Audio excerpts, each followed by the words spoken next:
right, welcome everyone. Thank you so much for joining us this afternoon.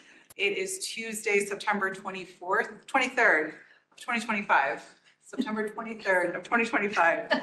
I am Elizabeth Cantu, currently serving in the Center for Teaching and Learning faculty director role. I will share that we are recording today's session mainly because, one, it's impossible to get everyone on the campus at the same place at the same time. And two, because this is an evolving conversation. And so one of the things I really would like to highlight is that the information that we're sharing today is the information that we currently have as this project and implementation changes, evolves, and grows at Maricopa Community Colleges. So just to give you a little bit of insight, over the summer, the district office had a task force focused specifically on a Title II product. And that Title II product that they decided specifically to help with course materials is USIA Panorama, which in Maricopa we are just referencing as Panorama. And so that conversation has continued to evolve into a new task force that will be focused specifically on course materials and instructional experiences, if you would like to say. And so as much as I would like to share that I have a lot more feedback and information, we keep getting told in Centers for Teaching and Learning, the Maricopa Center for Innovative Learning, MCLI, that more information is to come soon. That said, we know that things have already been active and turned on within the Canvas learning management system. And so we want to provide as many resources to kind of get you up to speed. I'm very happy to have Nico, who has a lot of information also more on the student-facing side of things. And then we've got Najmah Muhammad and Dan Reichstein here in the CTL, who will also share some tips and tools that can help you in your journey. You may have seen that yesterday we did announce that there is a now official Title II Google site at our college. We do have a task force team that Jonathan Robles is kind of leading, and the cross-functional team will continue to provide more insights and information as they have available. So I will share that I encourage you, if you have not looked at that site, to please check that out. We are doing our best to kind of centralize the information so that you do not have to go to 12 different places to maybe find the answers that you are hoping to get answers to. And so with that, I'm going to go ahead and turn it over to Jill. That'll get us started kind of with the reason why we're all here, which is our students, and giving us a little bit of input on where she sees things through our DRS. Hi, everybody. As Dr. Cantu introduced me, I'm Jill Nico. I'm the Director of Disability Services and Testing here at Estrella Mountain Community College. We are definitely focusing today on Title II amendments. There's a lot of things we can talk about with the ADA, but this is foremost on everybody's mind. So that's why we're picking this topic for today. So what I'm going to focus on just for the next maybe about 15 minutes is the Title II amendment. What has changed? What has not changed? There's a lot of questions about what we're needing to do. And then what students use to access digital content. So maybe you have some understanding about why we are doing some of this work for Title II with clients, but just for access, right, for students. And, okay, so first of all, what is the current regulation? So under the ADA for Title II, so we're a public entity under Title II, so Title II applies to us. There's other titles of the ADA, but basically no individual with a disability may be excluded from participation in or denied the benefits of the services, programs, or activities of a public entity, which is us, or subject to discrimination. So that's the, and that is still in effect. Okay, so this doesn't change or take away this requirement.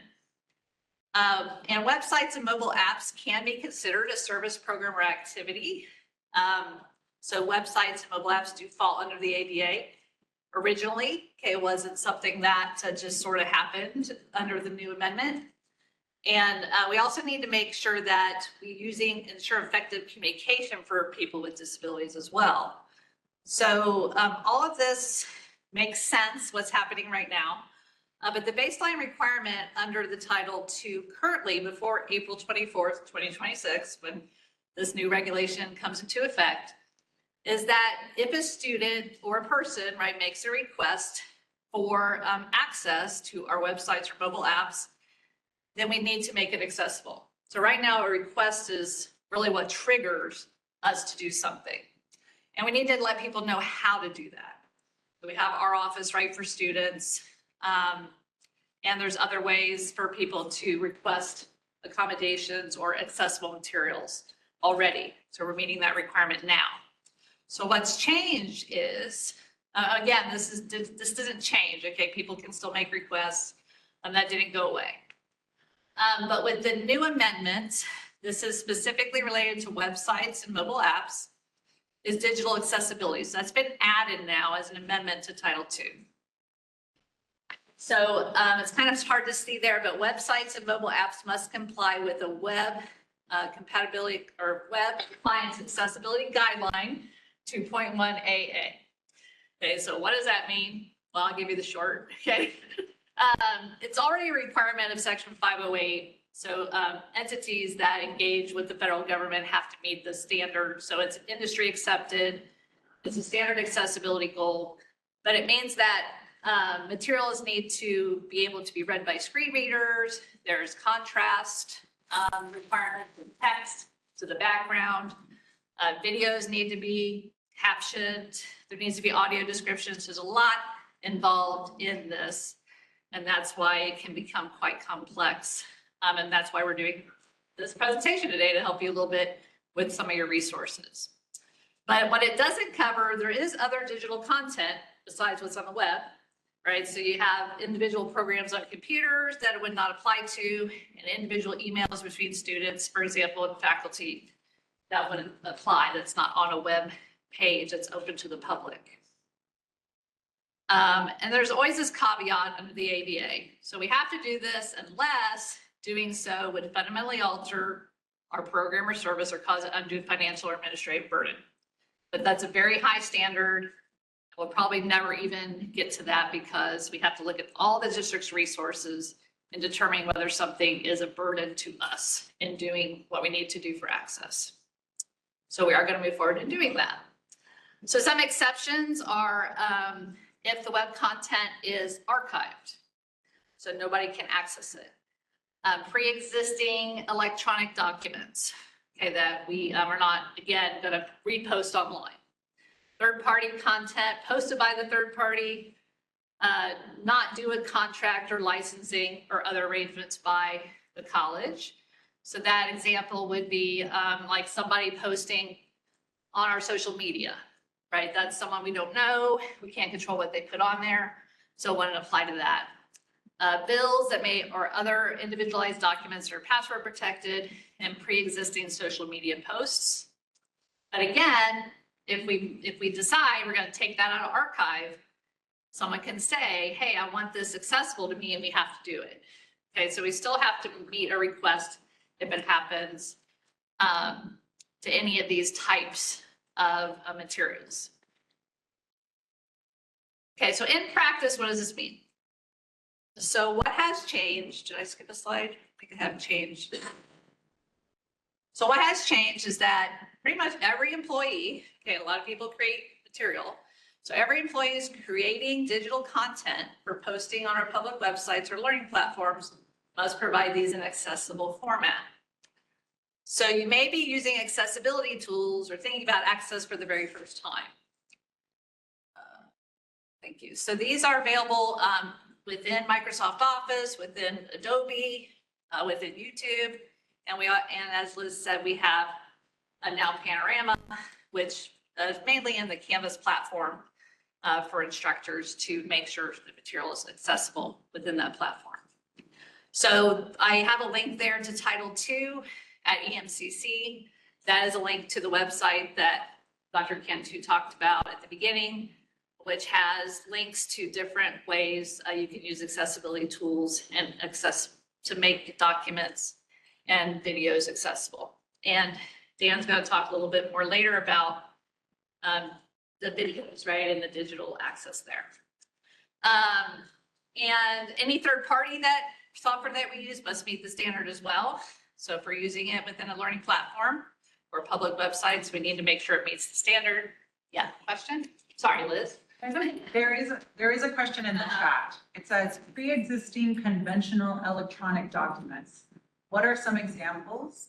Does that include .pdfs and PowerPoints already on the LMS prior to April 2026? So I need to get clarity on that, but no, if you're using it for current classes, okay, that needs to be accessible.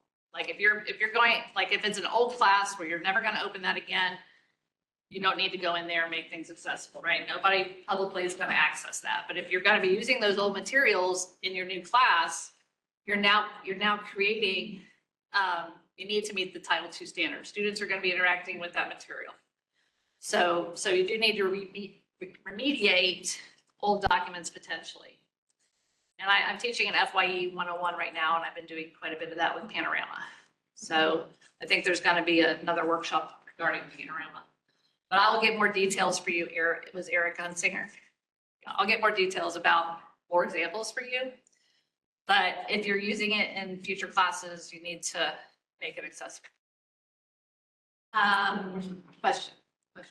Yes.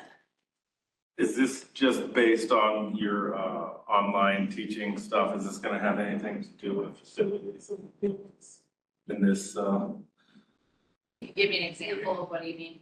Like doors or anything that we're involved with, or is this just for teaching purposes? Yeah, this is digital materials, so yeah. Not gonna really involve us much. But Jeremy, do you have anything that's like a student facing, like a Google form that students fill out to say that there is an issue with facilities? Not off the top of my head, no. We did open up our help desk system to students.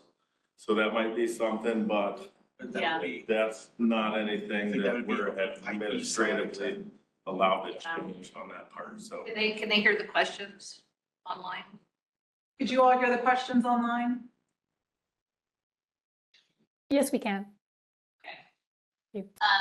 Yeah, so if you are starting to use like that website that students are accessing, and it's a website, right, that they're going to, then yes, it would need to We'll be able to relay some information. Yeah. Okay. Yeah, so it's really, is it available, right, to the public on a website or in a learning platform? Or is it available through a mobile app? I think we have, like Canvas has an app. I think there's some other apps that we have. The library has an app. I don't know all the apps that we have, but there was another question? There is. There is. Jim Law is asking, is this solely for public websites, or do we need to follow the best practices for digital content in our intranet too? So you mean like internally? So this requirement is only for public, right? However, that doesn't mean we don't want to strive, right, to provide accessible documents, because that may be coming, okay, after this. So I think once we learn the tools and for the public, we're going to be able to use those, right, to help make things accessible internally for ourselves as well. One thing I just wanted to add in terms of intranets and like internal usage, I know for different clubs and boards, us, for example, for BSU, we do have a Google site that is student facing. So I'm going to be working with Chad to see what should we do about that, because that is a student facing website, but it's still kind of internal at the same time, but it's still public. So. Yeah, so I know that Chad put out a announcement, so I don't know when that was, but he's asking that all those Google sites be used only internally right now, but I think it's because there's something about Google sites that's not meeting the standard right now. All of our third parties that we're using, they know about this coming, right? They know that the Title II is coming, and we're going to be using vendors that meet the standard. So they're working really hard to meet the standard right now, so that they're not used anymore, right? That they don't have a customer. But I think that's why he put that out there, is because Google Sites currently are not meeting the standard, so we can't have them out publicly right now. So I would check back with Chad, see if that's changed, or He's working, him and I are gonna work together on some Yeah. solutions, yeah. yeah, but we may have to put that somewhere else temporarily. Other questions before I go on? Okay, what hasn't changed? So we do still, like I said earlier, need to make content accessible if there's a request for it. And then in disability services, students that are registered with us, they may still need accessible textbooks that are not like maybe in the learning platform. I know things have changed quite a bit over the past few years, where a lot of textbooks are kind of built into the learning platform. As long as that vendor, that third party meets the standard, it should be fine. But sometimes there's textbooks that aren't provided right on the web or in the learning platform. So we're still going to be doing that. We're still going to be providing accessible textbooks potentially to students with disabilities. And now for the first time, we're starting to get requests for paper textbooks. So it's kind of the opposite. So it's very interesting development. But some students can't look at a computer for a long period of time, right? Or they have seizure disorders, they have migraines. So we're starting to get requests for paper textbooks now. So that's new. We haven't gone to hadn't had any student request anything specifically from us, but we're getting those requests coming in now. It's rare, but it is happening. And then students with disabilities will still need accommodations, right? So that isn't going away. So there's still barriers to students' access in higher education, not just digitally. But we know, facilities, I think we're very great. We're a very accessible campus physically, but there are time constraints. Sometimes students with disabilities find that a barrier. So there's still some things that our students that are registered with us are going to need. And we encourage you to refer any student to us who's saying they have disability or physical or mental impairment, or said they had an IEP or 504 plan, which would indicate they have disability as well. And then, how much time do I have? 5 minutes. 5 minutes? Okay. So last thing I want to talk about is, why are we needing to make these documents accessible? So there's different types of ways that students and the population in general that especially are blind or low vision access digital materials. And so the main thing that if the student's legally blind, they may be using what's called a screen reader. And that's where we really need to make documents accessible. We need headers, we need to define zones, have audio descriptions, because when they use that software like JAWS or Fusion, as an example, or NVDA, which stands for non-visual digital access, when they're using these tools, they're hearing every single thing on the computer screen.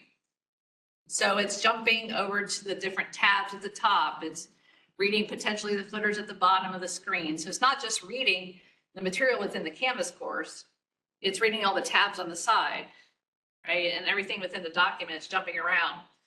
So to make it readable and easily accessible for students with screen readers, we need to use those accessibility tools to meet the standard.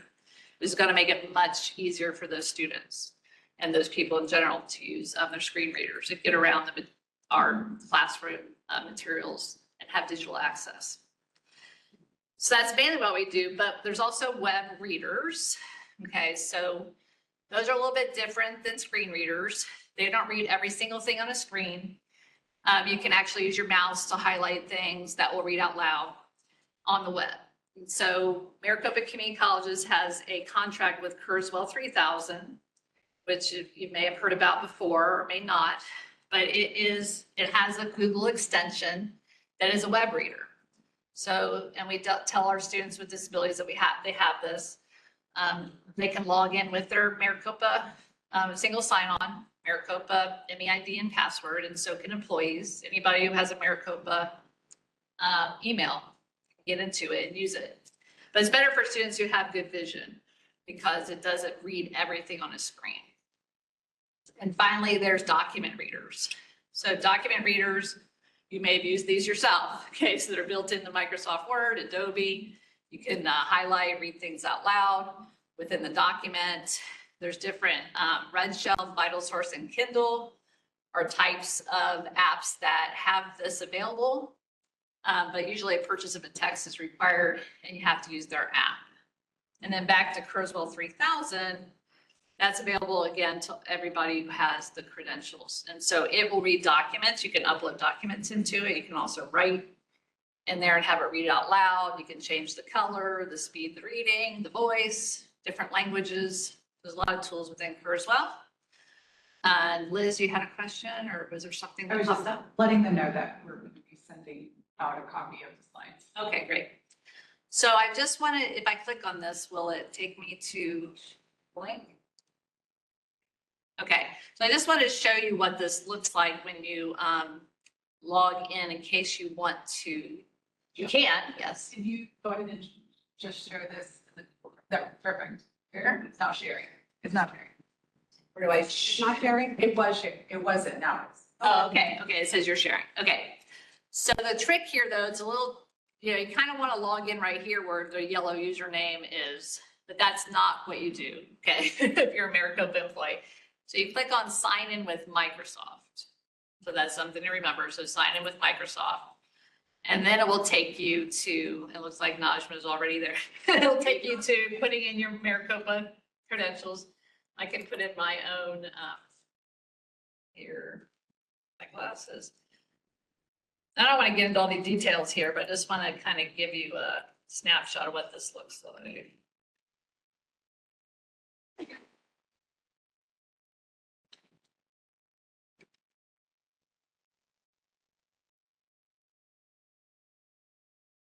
I may have to do Duo. So you have to do Duo. So our students use Duo.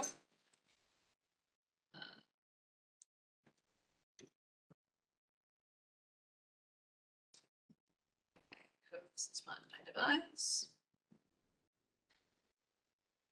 Mine may look a little bit different for you because I have some other access that others may not have. But as you can see, you can upload documents from many different places. Google Drive, OneDrive, your computer. There's also something called Bookshare, which is the government has documents from the Office of Special Education if you have an account with Bookshare. And so so there's some samples in here. So I'll just look at a sample here real quick.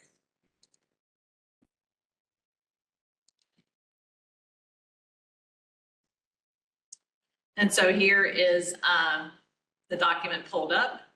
And then there's lots of settings. You can set different languages, different speeds, voices. You can have it highlight only certain sections. And then you can play it, right? I don't know if it'll.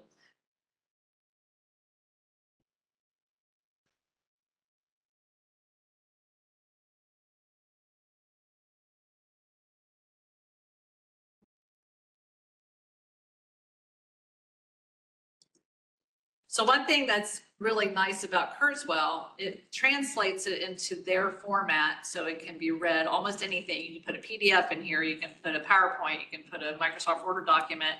It'll translate it to the .kes format and then it will work within the program. So that's kind of a really nice feature. It makes it accessible for almost any document that you put in here. So that is, I think, my last slide. I click stop here to stop sharing this. Or no, did I click? It stopped sharing everything. Oh, okay. You can go back to the. Where's the presentation? It's Sorry. next tab over. So is there any questions? I think that was my last slide. That was kind of funky. Yeah. It's weird. Okay. Kind of funky. Oops, yep, that was your last slide. Okay. All right. So I hand it over to our next presenter. Thank you.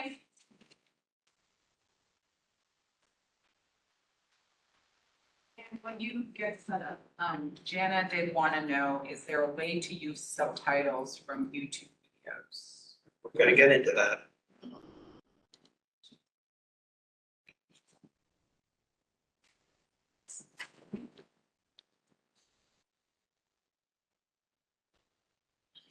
Screen. Hello, everyone. I'm Dan Reichstein. I am the Media Technology Support Specialist for the CTL. And we're really going to discuss audio descriptions and closed captioning because those are key media pieces that I want to make everyone more aware of and how we can develop assets to address those needs. First thing I have to talk about is ADA compliance. This is any college-controlled content available via the internet to students in the general community must be accessible through closed captioning. So that is a MCCCD policy for ADA compliance. And in this, I just want to give a kind of top down where we're going to be talking about audio description, then closed captioning, then transcription. And the idea is that is the asset a video you created or a video you found on the web? Because that's going to determine a lot of your strategies. If you did create the video content, I'm always recommending that you upload it to the Canvas Studio library or the YouTube channel connected to your Maricopa email. And if it is a video you found on the web, please make sure that it has the CC button present so that you can toggle it on and off. There are other workarounds for that, but I would discourage people from using videos you found on the web that are not captioned. And the idea behind this all comes down to video hosting. Where does your asset live? Now, when you're working with us, the idea is that it's going to live in Canvas under your Canvas Studio library, YouTube, which is the YouTube channel connected to your Maricopa email, where you could use your Google Drive to host media content. So let's talk about audio descriptions. So audio descriptions are for people who are blind or visually impaired if the visual content is essential to understanding the information being conveyed. So with that, I want to talk about when it is likely required. So if the video conveys information, important visual information, training video, emergency procedures, educational material, visual elements are not fully explained through dialogue or audio, or the video is used as a part of a public service, education, employment training, or government communication. So in this example, we're talking about a fire evacuation training video that shows exit routes but doesn't explain them in the audio. Would need an audio description to be accessible under Title II. Now let's talk about when it may not be required. If the visual information is already described in the audio, a speaker is verbally explaining what's on screen, that is called an integrated audio description. If you have that, your asset is in compliance. If the video is non-essential or purely entertainment in a casual or voluntary context and not part of a public program or service, it wouldn't need an audio description. And if a reasonable alternative format is provided that ensures equal access, so that could be a one-on-one explanation or a detailed transcript. So those could be your other options other than creating an audio description. However, I am going to talk about two options we do have available to you. Now, I have a sample video. This is integrated audio description that was made by the people at MSFT Enable, and it's about a minute long, and it's worth watching to kind of get a better grounding of if you have to make an audio description, don't over describe, be able to have the context. It's not just sound effects and pictures. You know, it shouldn't be just visuals and music with no explanation because that's what puts it out of compliance. I feel like this is a really great asset for people to view because it'll help you focus on what assets will need audio descriptions. Some you have may be in compliance. It'll just have to be assessed. However, if you do find that you do need an audio description, we're going to show you a couple of tools. I'm actually going to provide a workshop on this one in particular. So there is a program called Clipchamp. It is a free-to-use editing software, and it has a tool within it called text-to-speech. And you would be able to bring in your MP4 file into the project and then use text-to-speech to create a audio description track that you could use as a way of getting the piece of media into compliance. There is now this is a manual method. I worked on this video that was about 13 minutes long. It took me about an hour to add in because each one you have to press the text-to-speech button, populate it, pick the voice, get the speed and tone, is actually what you're going to start to notice about audio descriptions are they have to fit within the time frame of what was edited. So sometimes if it's talking like a commercial disclaimer, technically that's still within compliance. So sometimes in the editing, you have to just work within the time frame of when the image is shown. That's another reason not to over describe things. Before I move on, are there any questions regarding audio descriptions? Okay, now I want to show a second option. This one would be using a program called, or a website called VidiScribe. It is a paid for service. However, it does have a limited free option plan, which would mean that you can upload a video that's five minutes or less, and it will provide you with an alternate MP4 that will have an audio description implanted in it. So it will give you a new MP4 that will stop and pause, say an audio description, and continue the video. That's kind of the style it shows. You have about 50 minutes for a month, so that means you can upload 10 5-minute videos in their free service. And that group is called VidiScribe. And the reason why I'm talking about audio descriptions is because once you have that asset, it will also need to be closed captioned. So that's the direction. You wouldn't want to have a closed caption, go back and do an audio description, you'll still have to caption it. So this is the workflow. Now, I like talking about Canvas Studio. There are many options for placing videos in. You can upload an MP4 file. You can create content with Studio Capture or Screencast-O-Matic, or you can link YouTube videos or Vimeo videos into your library. There's a lot of advantages for doing that. Most recently, you may have heard that YouTube is going to start playing ads, may play ads on videos that aren't embedded with Canvas Studio. So that's a reason to, instead of just pasting a link into a page, you're going to want to have the YouTube video in your Canvas Studio library, because it's going to have a player that's a special learning option that will basically block ads, is the whole point behind that recent email you may have seen from us. But essentially, with this, what's really great about Canvas Studio is that it does have an automatic closed captioning process. When you upload the content, there was a walkthrough I used to give people where you'd have to go into the video and request the closed caption, say the language it's in. However, you can bypass that by going into your settings and enabling two key aspects: enable audio captioning and enable auto publishing for automatic captions. The reason why I encourage you to do this is because now when you upload content to your Canvas Studio library, it is automatically captioning and publishing your captions. Because if you don't do this, it's either waiting for you to request it or it's waiting for you to review it. And if you go and view the video, the captions won't show up automatically because you'll have to go into the process and click the button that you've reviewed it. Review and publish was the old way of doing this. However, if you do this in the settings, this is automated already. You can go into your captions and edit it if you see something wrong. However, this will streamline this type of workflow. And this is a slight walkthrough of YouTube. Not everyone is used to navigating YouTube, but when you've uploaded your content, you want to know, how do I get to my captions, and basically be able to download a transcript. And the idea is that you would go through your user icon on the home page. You would select YouTube Studio. Then you would go to the taskbar on the left and select subtitles. And the video that you're looking to get the subtitles from, you would select it from your list. And that would take you to the page where you actually can go in and edit your subtitles, because sometimes the automatic just does a pass, but it won't catch specialized words, and you want to make the corrections. And what's nice is once you have done that, you are able to download. I encourage you to download the SRT file out of all the options. I have the least problems with SRT, but that actually is a transcript also. It's a specialized file that if you were to upload to other video hosting sites, it will understand that this is the video file, this is the caption file, lines up the timings, everything's great.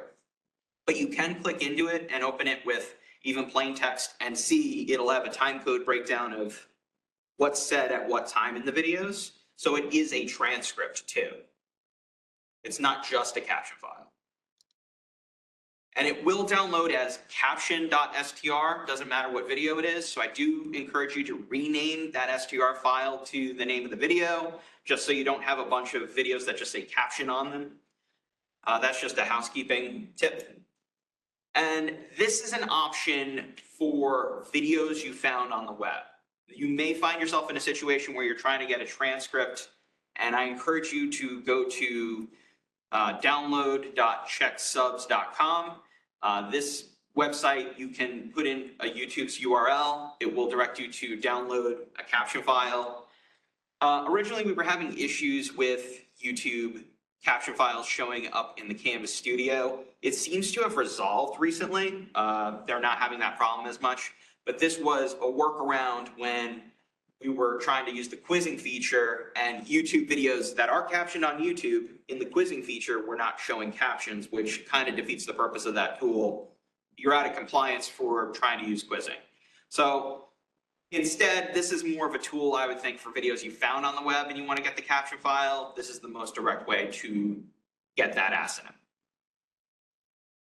And now we're going to move on to transcripts, because this gets brought up a lot. There is another website I bring up, is multimedia.eastuse.com/YouTube transcript. This is one where you can feed in the URL, and it will essentially help you to get the video transcript, which would be a text file. Because there are times where you can hit the transcript button next to a YouTube video, but you're expected to select all the text and copy it and paste it into a document. Can get messy.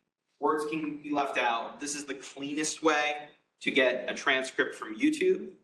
If it's, once again, a video you don't own, videos you do own, you can go the pathway I've shown you of getting your SRT file. You can save that as a plain text or a text doc and essentially share that. Another one I'd like to talk about is Canvas Studio. Within Canvas Studio itself, you can go to the video under the More Options icon. Those are the 3 vertical dots. And you would be able to select the option Download Transcript. And that will give you a text file that is the caption file it's created in Canvas Studio. And finally, the other transcript version I like to discuss is Office 365's transcript capability. Bear in mind, this transcript is made from uploading an MP4 directly into Word on Office 365. So people will think, can I use YouTube or Vimeo? This is really meant to be, you have the asset as a video file, you upload it into Word on Office 365, it analyzes the audio, it gives you this generated text that you add to a document, and that you can keep the time codes, you can eliminate the time codes. Totally up to you. And basically you can save that as a transcript document as well. Before we continue, are there any other questions about transcripts? Sure. Yes. So going back to kind of like the audio description, with the audio description, it looked like the resources we had were more for videos that we created to get those audio descriptions. If we have one from YouTube that we probably do need audio descriptions for, but the best way to make it compliant be to take the transcript of the video through a program like this and add in like visual descriptions on our own. That's what I encourage, because a lot of the time you're kind of stuck if it's an asset you found. That seems to be within compliance. If you have in the transcript a description of what's going on the screen that's not adequate in the video itself, that is the route I'm going to recommend. Hey, Dan. Yes. Could just add that audio transcripts are going to save you a lot of time, but they may not be perfect, or they may not be accurate, I mean. Yes. So you do need to go in and make sure that it is correct to be compliant. Yes. Yeah. Another thing to bear in mind, you can play back the audio. There's a little play icon and fast forward and rewind. If you do this method, Office 365, you can review. Absolutely always review content. A lot of the time, I treat the automatic features as getting the ball rolling. Absolutely. And at the end of the day, I really do encourage everyone to still review the media, make sure it's accurate. We've come a long way from the days of straight typing up every word spoken and making a document. I used to do that. There were much long form videos I would do that for. I would use amara.org, which at this point, I just don't see people really using it anymore, because if it were a situation where you couldn't, Amara was a better option for videos that you found on the web, because you could watch through Amara captions for videos you don't own. Because that would be the whole point, is that you found a video, but they didn't enable captions, there's nothing, but you still want to use the asset. So you would create the captions in Amara, view it through the Amara player link, would be how you used to have to be in compliance. So the downside is right now, audio descriptions doesn't have that option of like secondary track. Like basically what you're looking at is either having the asset be audio description in your main, baked into your main video, or to have two videos, one that is audio description, one that does not have the audio description, would be, and you would just have two links in your document. Yes. So Eric wants to know, I have YouTube videos I found that are included in my LMS Canvas class. Yes. But USHA says it is not publicly available. Is there advice on how to address this so USHA doesn't flag it? This USHA's basic. Oh, go ahead. So I'll put a guide that has been a workaround within the district level. It's also on the Title II site. The other thing maybe to just let everybody know is that reps at the district office are working with USHA, the owners of Panorama, to come up with some sort of video capability or video tool for Maricopa. So that's all I can share right now. So maybe some of the content, thank you, Dan is kind of providing some workarounds right now.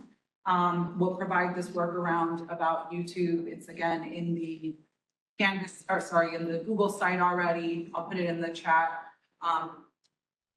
That has been right now what we would suggest as workarounds to the issues of USHA flagging or Panorama flagging those unpublished YouTube videos. Yes, because a lot of the time with this, when I was looking into audio descriptions, they were like, take out your microphone and have your script ready and prepare to read. And I have done that, but I'm not entirely sure people have the time or resources. And that's why I point to AI generated voices that can have a function here. Because then essentially you're going to have the ability to type the audio description in, and then an AI voice will speak the words. You have that audio asset plugged into the video, you should be good to go. That essentially a lot of the ones I'm seeing that are doing that, well, they either pay for a voice actor or they're going to use AI. Chances are good they're going to use an AI voice. And finally, I just to do that roundup, when it comes to closed captioning, most of our resources do have an automatic feature. Even Google Drive has one where I've uploaded it and it says, okay, here's an automatic captioned version, even in the Google Drive when it's not even posted to YouTube, which is really cool that it started doing that, because there was a time where you would have to create a caption file in something like Clipchamp and then attach it into Google Drive. You don't need to do that as much, which is very nice. So that's really the one things I'd like to leave you on, is that a lot of these automatic features have come into being. And that's why when we talk about things like audio descriptions, it is a matter of time before that also has an automated process. So in the meantime, like I said, I encourage you to look through your media and assess what needs audio descriptions. And there are situations where, like I said, if it's 5 minutes or less, I recommend plugging it into VidiScribe. If it exceeds 5 minutes, you can manually, I'm going to have the workshop on how to manually create a video file with an audio description in Clipchamp. And with that, thank you very much. All right, hi, everybody. We have 15 minutes late and 15 minutes more to go. I'm gonna keep this pretty quick. For those that don't know me, my name is Najmah Muhammad. I am the instructional designer here in the CTL. And I'm gonna talk a little bit about Panorama, which when Liz mentioned earlier, it's a product that Maricopa adopted for your instructional course materials and things like that to make sure you're compliant. So Panorama, basically it's a built-in accessibility checker that's in Canvas, right? So those that, if you teach or if you use Canvas, it'll automatically scan If it doesn't scan, you can go in and enable the settings, or if you want to view the scan details, so as far as what files are compliant, your overall score, you're able to you can enable that directly from your course settings. And I'm gonna show you real quick how to do that. But for the sake of time, it's gonna be super, super high level. Another great thing about Panorama, it provides quick fixes for instructors. So even though it'll flag and tell you different things that are out of compliance, or it'll let you know where you're at, and it gives you the opportunity to also make those changes. And if it can't make changes, so for example, if you teach and you have like third-party tools for like, publishers and things like that, unfortunately, it's not going to scan publishers and third-party products because you have two systems talking to each other. Panorama is only scanning what's in Canvas. Anything outside of Canvas and third-party products, it won't scan it. So that's why, to Jill's point, we just want to make sure the tools that we are using are ADA compliant. And like she said, people are well aware this is happening. So one thing that was coined, and I'm going to steal this from Scottsdale, although I'm giving them credit, they put together a lot of videos for us, and I'm going to show you where to access that. And their motto is always go for green, right? So then I'll show you what that looks like in Canvas, because it gives you different icons, and you have yellow, which means it needs more work. It's kind of like a traffic signal. So you have yellow needs more work, green is great, red is not compliant, and in some cases you'll see blue. Blue is what the students see, right? So if you go in, if you're looking at Canvas and you look at a student view, and you notice that the icons are blue, then that's what they see. And they're also given options to whatever format is available for them based on their needs. So again, I'll show you what that looks like. I'll keep it as quick as possible. And yeah, okay. That's where I get turned around using this. Okay, so I'm just gonna pull up a quick course. So if you notice here at the very top, this icon, it means it's been scanned already. So if you don't see anything in your courses, or you don't see anything like this, any icons, then it hasn't been scanned. So just to show you in more detail, if I go into modules.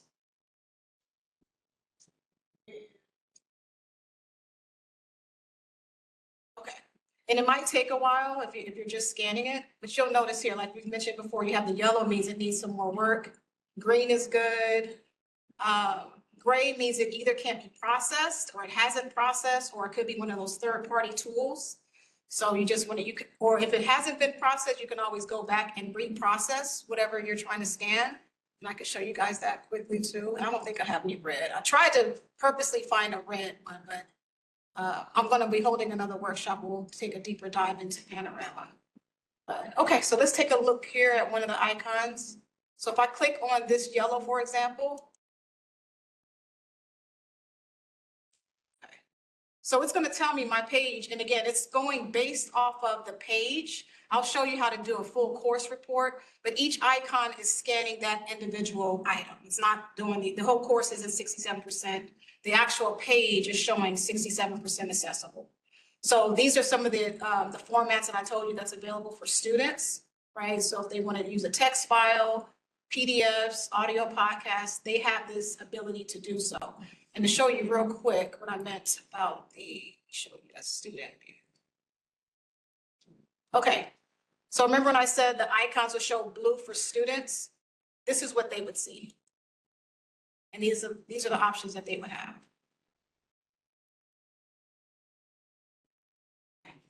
Student view. All right, so going back into one of our pages.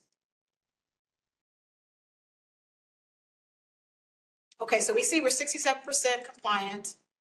If I click, I can either click on this little speedometer or go here, or if I wanted to reprocess the page, maybe I made some changes, I can reprocess it. But let's take a look and see what's out of compliance. Okay, so it's telling me I have 2 minor issues, so it's still green, 3 major issues, and with a total of 5. So remember I said earlier, it will give me the ability to fix the issues in most cases, right? So if I go into, so for example, this particular major one, it's saying table does not have a header. Well, maybe I don't know what that means, right? So the nice thing is if I click this learn more, it'll actually break it down. It'll give you a video explaining to you what needs to be done and why it's out of compliance. I won't play the whole.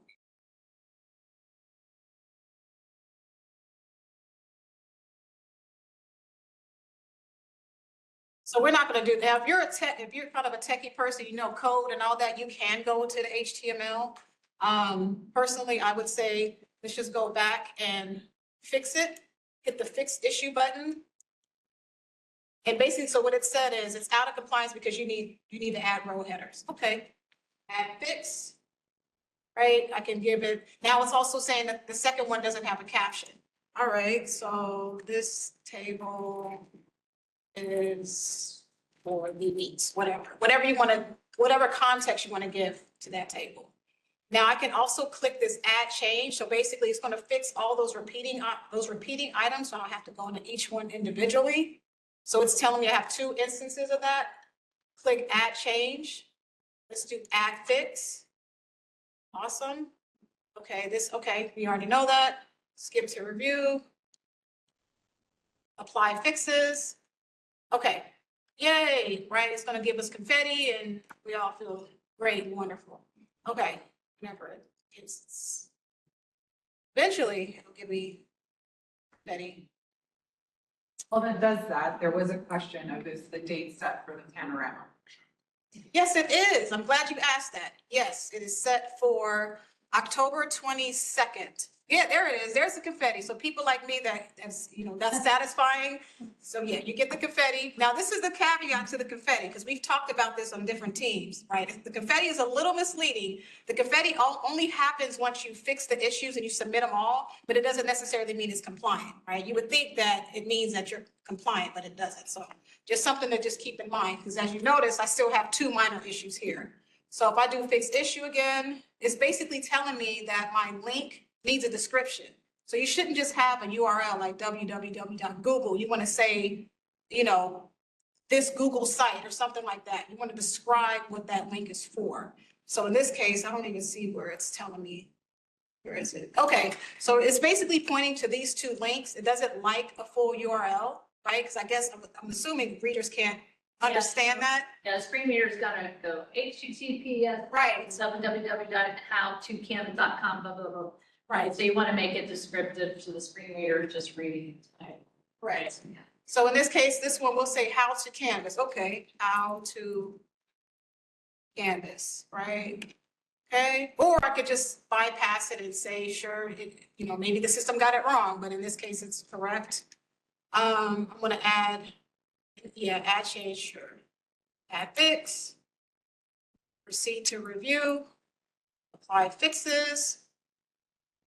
Now, I don't know why it takes so long. It doesn't on my computer, maybe it's this one, but it's gonna say, yay, you did it. Incremental successes. Right, exactly. It's very satisfying. It's like I did something. Yay. Okay. So now I'm 100%. We're green. We got our 100% goes green star. So we are good to go. But again, mind you, this is only for this page. It's not for the entire course. So I'm going to close out of here. Yay, we got our 100%. We're good to go. Everything is great. Now, if I want to see more details of the course and, the overall score, because right now we don't know what our score is overall. Well, in some cases, you may have to enable panorama. So if you go into your course settings and go into navigation, there's a whole bunch. Yeah. At the bottom or somewhere here, you just right real quick, enable. Don't forget to save. I know that sounds silly, but it's true. Don't forget to save. Okay, so you'll notice panorama in your course navigation, right? So now if I click on that, now I can get more details of my overall course and the score. Sorry, you're going to see a little bit more because I have admin account access. Let me go to so for you, you would see, geez, I didn't mean to use this. Okay, so for this course, it's showing me that I'm 92% flying. Pretty good. Of course, it's a dummy course. It's going to make it look like it, but it's giving me my overall course score, total process files, all sorts of information. If you like graphs and things like that, it'll break everything down.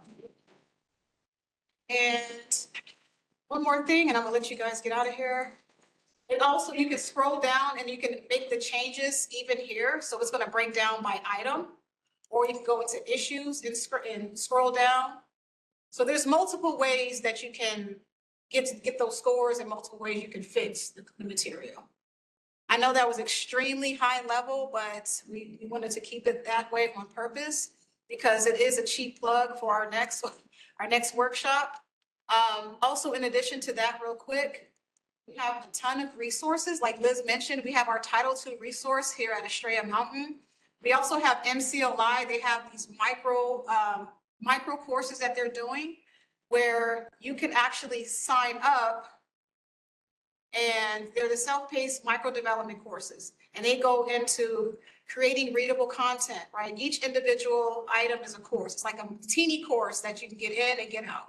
Using styles, creating accessible tables, images, multimedia, etc. So if you're teaching and you want to get specific into Panorama, like I mentioned before, Scottsdale, thank goodness for them, they put together a whole great library of video guides. So each one of them, they're only like a minute long, so they're real quick.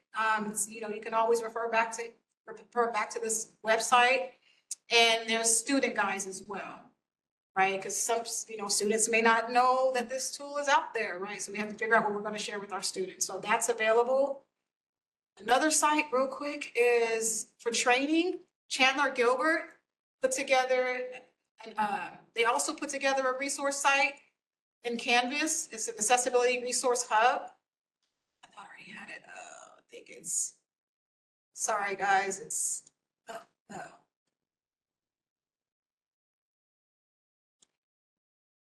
So this is Chandler Gilbert's accessibility resource hub.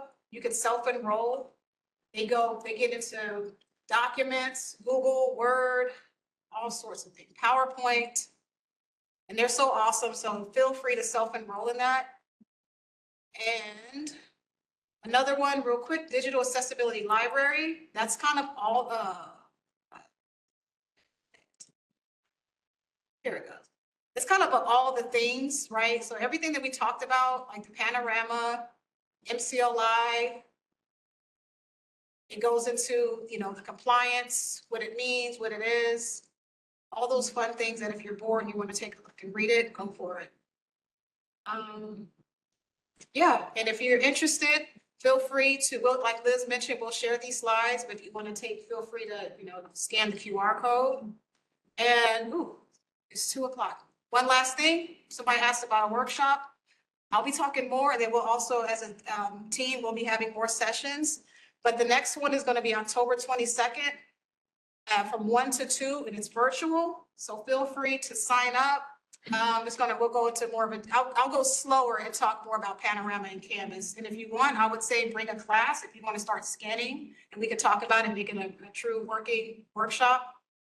Yeah, I'll be happy to work with you. And that's it. That is it. If there's any parting words, or should I just say, thank you guys for joining? Thank you all for joining. Come October 22nd. Bye.